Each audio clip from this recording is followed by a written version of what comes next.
Are the Department of Homeland Security, ICE, and Customs and Border Protection destroying evidence? Well, we already know they're lying in court.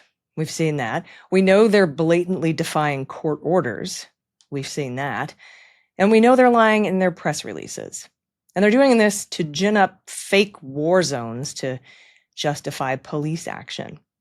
But are they actually destroying evidence? Well, court documents filed this week that are largely going unreported seem to indicate that they are. And I'm going to show them to you. I'm Allison Gill, and this is The Breakdown.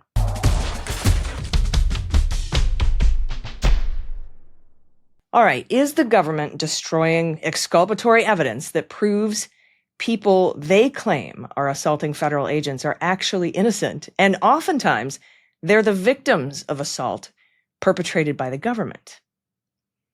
We've already got an established pattern. If you've been watching The Breakdown, you'll recall a few weeks ago, this guy. This is Trump's Border Patrol lieutenant in Southern California. His name's Gregory Bavino, a guy, by the way, who has been reprimanded in his employee file for calling undocumented immigrants scum, filth, and trash. And this guy recently lied to a judge and a jury in the case of Ramos Brito, when he said he witnessed Ramos Brito hit a federal agent. But video produced by the public defender in the case showed that the Fed actually hit Ramos Brito.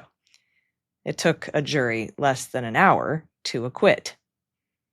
Also, in the Kilmar Abrego case, this is the birthday of one of the people Mr. Abrego was driving to a work site when he was pulled over in 2022. Now, it sure looks like the government altered this evidence by changing the 1 to a 7 so that they could say Mr. Abrego was transporting a minor instead of a 21-year-old, which would earn an automatic detention hearing. And that's not just me speculating, right? That's not just me being like ginning up a conspiracy theory.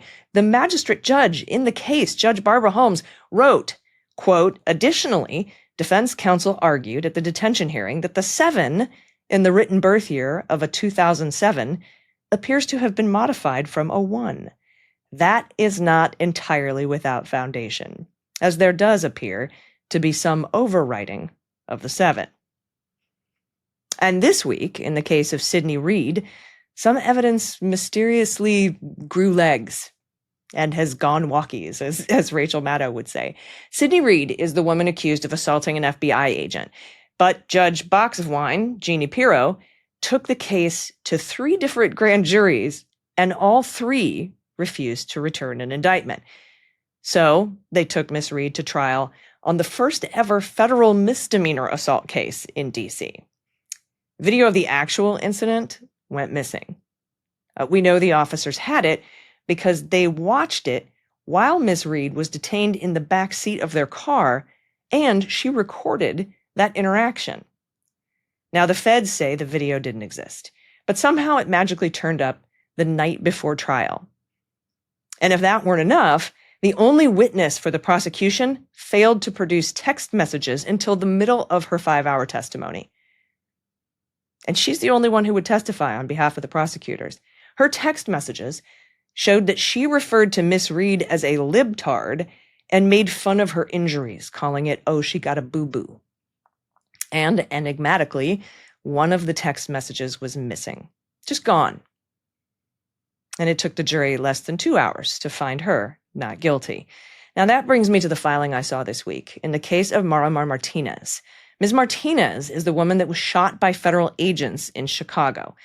Now, Department of Homeland Security claimed that Ms. Martinez rammed an ICE vehicle with her car after boxing them in and then brandished a semi-automatic firearm, justifying the agent firing 5 shots at her. Then they claimed she drove herself to the hospital. She's fine. She drove herself to the hospital.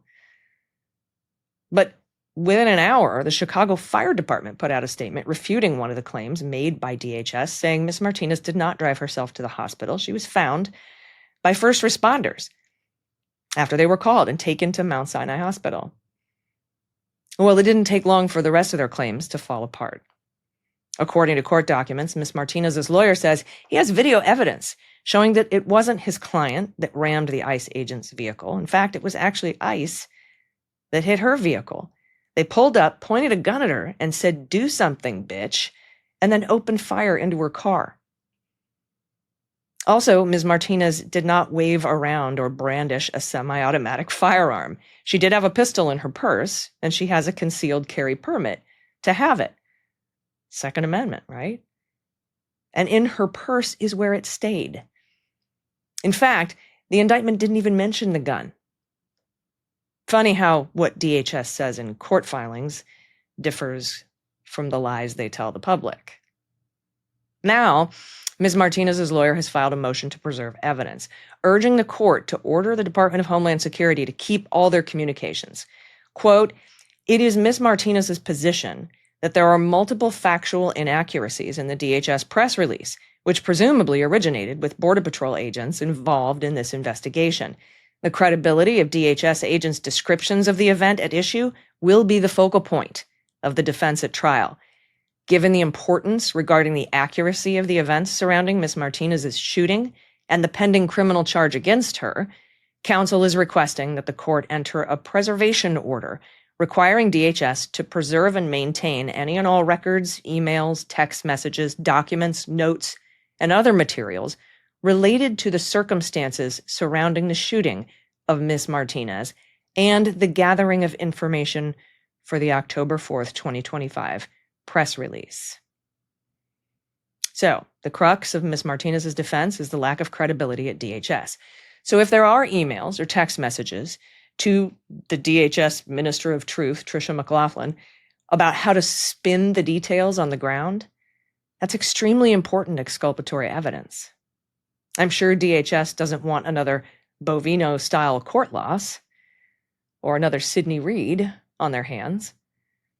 And Ms. Martinez's lawyer says in a footnote, and this is what stood out to me, that the evidence at issue could start disappearing. That DHS will potentially delete evidence. Quote, "The AUSA stated they will continue to work on whether the notifications bans be made, but based on the importance of the request and the potential for critical information to be deleted by DHS, counsel is filing this motion to ensure that the information will be preserved." Now, why would a defense lawyer think that the government is going to delete evidence? Probably because they have a history of doing it in a blatant attempt to justify their violent police actions. But, as AOC always reminds us, we have to continue to point out just how ridiculous they are. It is sinister, but it is also ridiculous. This week, ICE agents arrested a man dressed as a giraffe for trespassing, even though he never left the public sidewalk. Watch, they came out to get him. It's about peace and love. It's about rock and roll in spite of ice.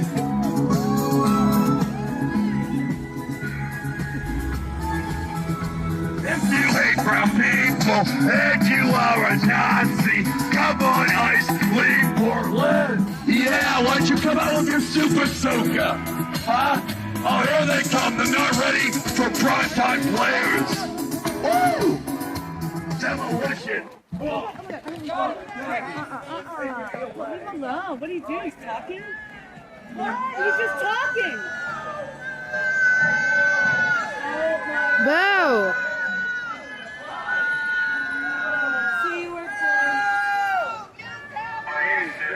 God, that's so funny.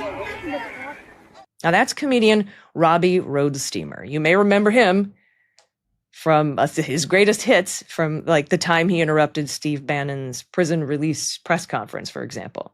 Steve, Robbie Roadsteamer here. I'm wondering when's the next insurrection and can we storm the Burger King after this? Like, can we do that?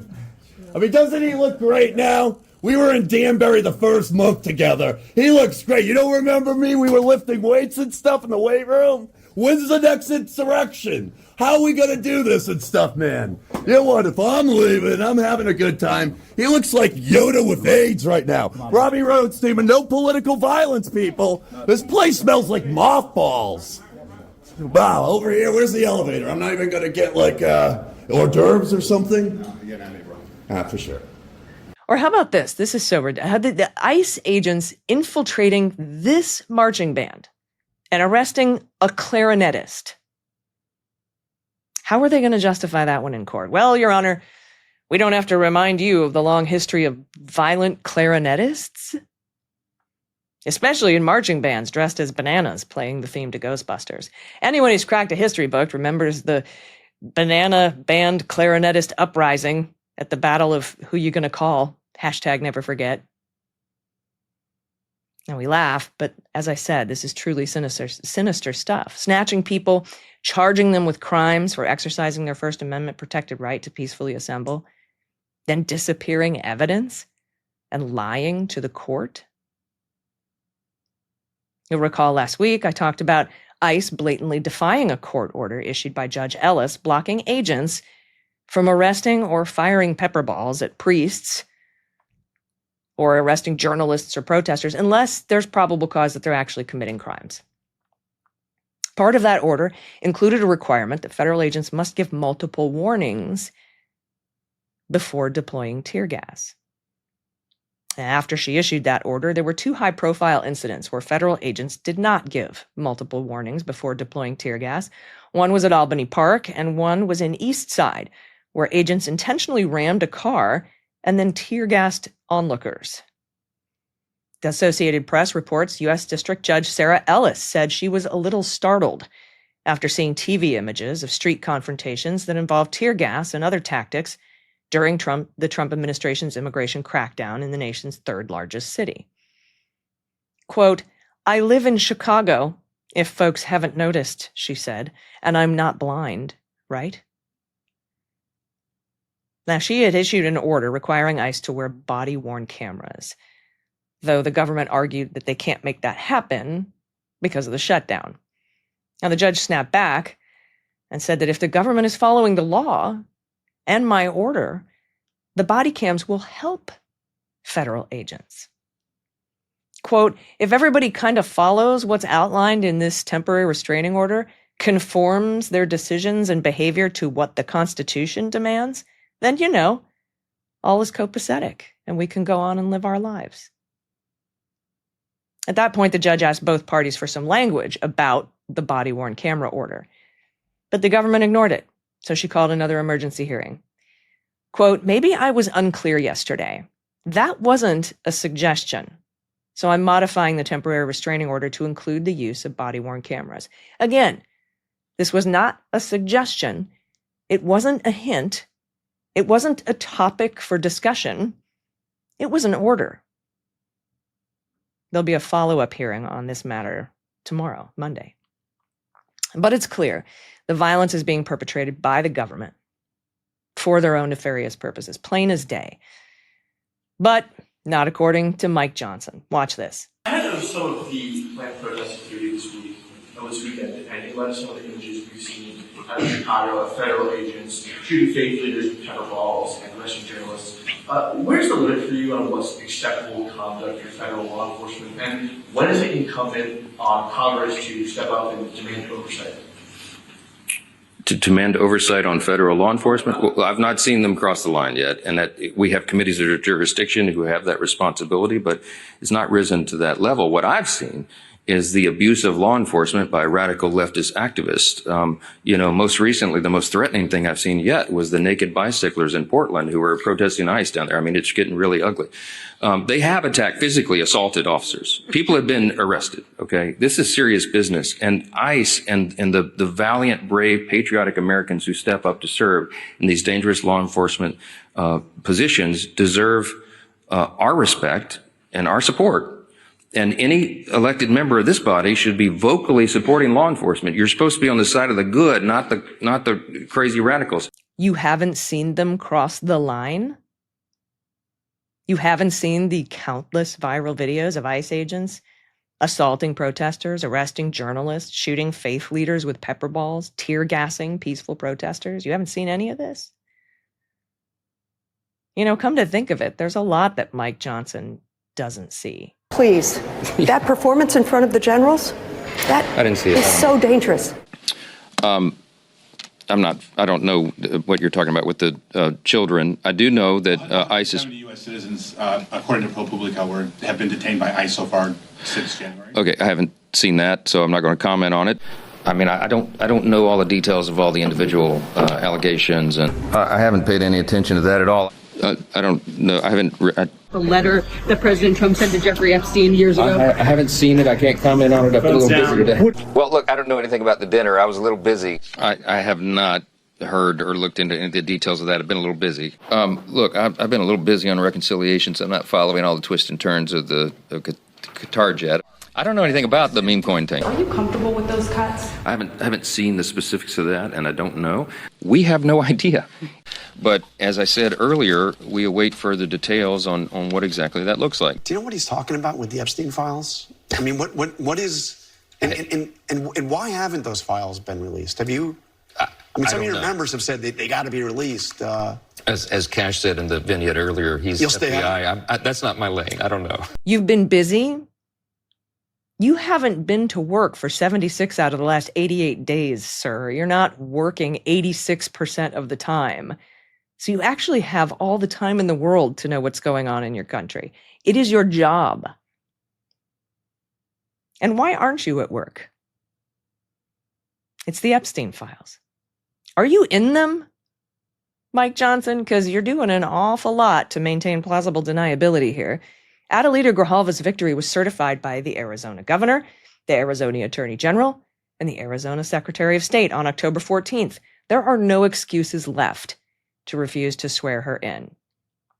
In fact, the attorney general of Arizona, Chris Mays, is getting ready to sue Mike Johnson to get a court order requiring him to swear her in. Here she is on CNN talking about it. Yeah, I mean, I really think that we are going to have no other choice, Laura, except to take Speaker Johnson to court. If he refuses to respond to us, if he doesn't quickly swear in Adelita Grijalva, again, depriving her of the ability to help her constituents. We've had some flooding out here in Arizona. She has no way to help those people in southern Arizona who have been impacted by that flooding. So many other things that she can and should be doing as an elected member of Congress. And so if I have to, I'll take him to court. You know, again, there's no legitimate reason for him to refuse to swear her in right now. No other reason that I can think of except that perhaps she's the final vote to discharge the Epstein files. And it's not fair for Mike Johnson to be holding the state of Arizona hostage because he doesn't want to release the Epstein files. And speaking of Epstein, Prince Andrew renounced his title for no reason whatsoever, I'm sure, after the posthumous release of Virginia Giuffre's memoir. And the House Oversight Committee has released more files that it got from the Epstein estate. So government shutdown, as I said a week ago, can't stop those files from coming out. One of the call logs shows calls between Trump and Epstein. It also shows meetings between Epstein and a variety of powerful people, including filmmaker Woody Allen, as well as billionaires Peter Thiel, Mark Zuckerberg, and Reid Hoffman. There was even a transcript of an interview in front of Congress with Alex Acosta, admitting that the sweetheart deal he struck for Epstein was not a good resolution.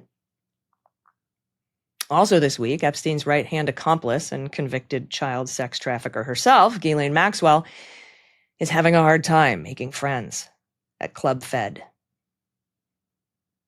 in Bryan, Texas. That's where the Bureau of Prisons transferred her, despite her sex offender status, having actually waived it in order to move her. And here's a screenshot of my exclusive reporting on her Bureau of Prisons point screen, it's called. You can see on the bottom left, it says Pub SFTY, sex offender. That's her public safety factor, or PSF. And if you look there on the top right, it says public safety factor waived.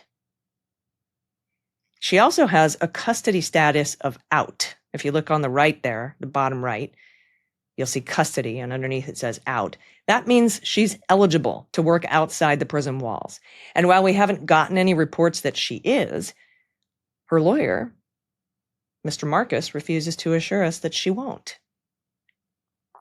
But this past week, the Wall Street Journal, that notorious left-wing Antifa publication, reported that Ghislaine Maxwell received mystery visitors, high-profile mystery visitors, high-profile enough to warrant locking down the entire facility. Quote, Maxwell's unexpected arrival upset the camp's usually relaxed atmosphere, leading to more frequent lockdowns, the addition of armed guards, and other changes. Current and former inmates said in interviews that Maxwell appeared to receive unusually favorable treatment, at times sparking resentment from other inmates. And you got to remember, there's a waiting list to get into this facility, and she just skipped the line after meeting with Todd Blanche for a couple of days. Interesting. Now, it couldn't be determined whom Maxwell met with in the chapel that day. Some prisoners heard the lockdown was needed to accommodate important visitors. David Marcus, Maxwell's lawyer, declined to comment. Now, the Oversight Committee has sent a letter to Pamela Bondi, giving her until October 30th to produce at least any good reason, one good reason. Just give us one reason. The Bureau of Prisons waived Ghislaine Maxwell's sex offender status to move her to the Bryan, Texas facility. But I'm sure Pam will use the government shutdown as an excuse not to respond. That's their go-to excuse for anything they don't want to do right now. Can't get body-worn cameras for CPB and ICE agents in Chicago? Sorry, government shutdown. Can't get the Epstein files? Sorry, government shutdown. Want to file a Freedom of Information Act request, which I have? Sorry, government shutdown. Guy from a Nazi group chat can't get laid? It's probably because of the government shutdown. Want to weaponize the Justice Department and indict your political enemies for no reason? Actually, we can do that. This past Thursday, just as I predicted on last week's breakdown, Trump's former national security advisor, John Bolton, has been indicted. And as I clicked on the link to read the charging document, I have to admit, I went in with the preconceived notion that the indictment would be baseless and ridiculous and full of bluster. But it's really not. First thing I did was scroll to the end of the document to see who signed it. It's signed by career prosecutors and not solely by someone like Lindsay Halligan or Jeanine Pirro. This is actually a well-crafted indictment. I think Bolton will have to prove this was politically motivated or that previous declinations to prosecute endanger these charges. So for full details on this indictment, you can listen to today's Unjustified podcast with me and Andy McCabe. Unjustified is free wherever you get your pods. So for more details, check that out. And following Comey's indictment, he had a small victory against Trump's government in that he won a bid to allow some of the discovery to be shared with Comey himself and some of the defense witnesses. The government actually argued that Comey shouldn't get to see the evidence against him. Comey.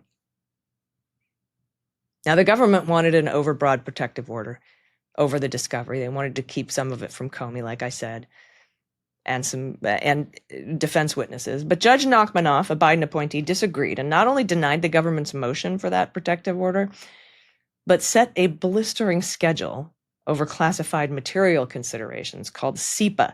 SEPA is the process where they go through, and if they have to have classified documents at trial, and I can't imagine why they would have any at this trial, but, what are you going to substitute the classified material with? How are you going to present it to the jury without releasing classified information? Over in Judge Cannon's court during Trump's classified documents case, SEPA went on for months and months and months. But according to this order, Judge Nachmanoff wants all of the issues surrounding the use of classified evidence resolved by December 17th. That's why it's called the Rocket Docket. He also said, P.S., we're going to trial January 5th. Just a reminder. And even though the government is shut down, we can commute the sentences of our political allies, including felony fraudster, grand liar George Santos. who only had to serve 3 months of his 87-month sentence after Trump commuted it via Truth Social, because idiocracy is no longer fiction. As always, I like to end the breakdown on an up note. And we have a few good news stories this week. Starting with regard to the government shutdown, multiple major airports are refusing to play Kristi Noem's propaganda video blaming Democrats for the shutdown to captive audiences in security lines. Airports in New York, Atlanta, Chicago, Las Vegas, Portland, Charlotte, Phoenix, Seattle, and more say the video's political content goes against their policies and regulations prohibiting political messaging in their facilities. Another good news story over at the Pentagon, dozens of reporters from multiple news outlets all waited until 4 p.m. so they could hand in their access badges and walk out together in a show of solidarity against Hegseth's policy requiring journalists to get pre-approval on any story before it's released.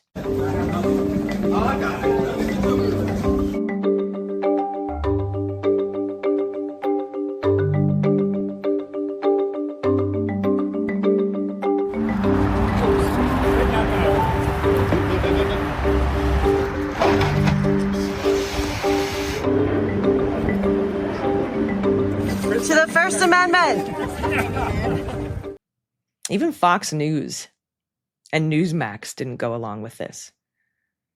One America News Network did, and a handful of other obscure networks agreed to it. Also, some good news in Los Angeles County. They've declared a state of emergency over the immigration raids. Now, this move, the reason it's good news, when it was voted on by the Board of Supervisors, it allows officials to mobilize local and federal resources for those impacted by the immigration raids. The declaration would provide things like rent relief, legal aid, and other resources. And some good news in Chicago. The Seventh Circuit Court of Appeals and a 3-judge panel on that court has unanimously backed the lower court when it blocked the deployment of the National Guard to Chicago. 3 judges, a Biden appointee, a Bush appointee, and a Trump appointee, walk into a bar and said, "We conclude that the district court's factual findings were not clearly erroneous, and that the facts do not justify the president's actions in Illinois."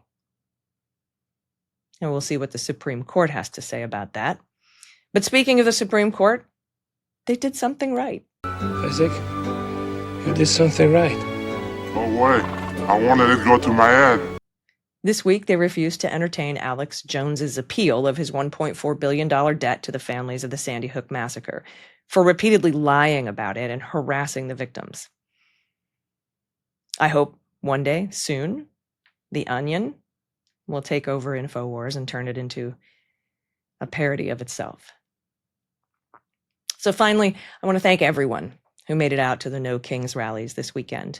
Whether you were there in person or virtually, it was a record-breaking, historic, worldwide event showing this administration that we will not be divided, we will not be isolated, and we do not tolerate kings. It was great to see everybody out there, so I really appreciate it. I'm Allison Gill. Thanks for watching The Breakdown.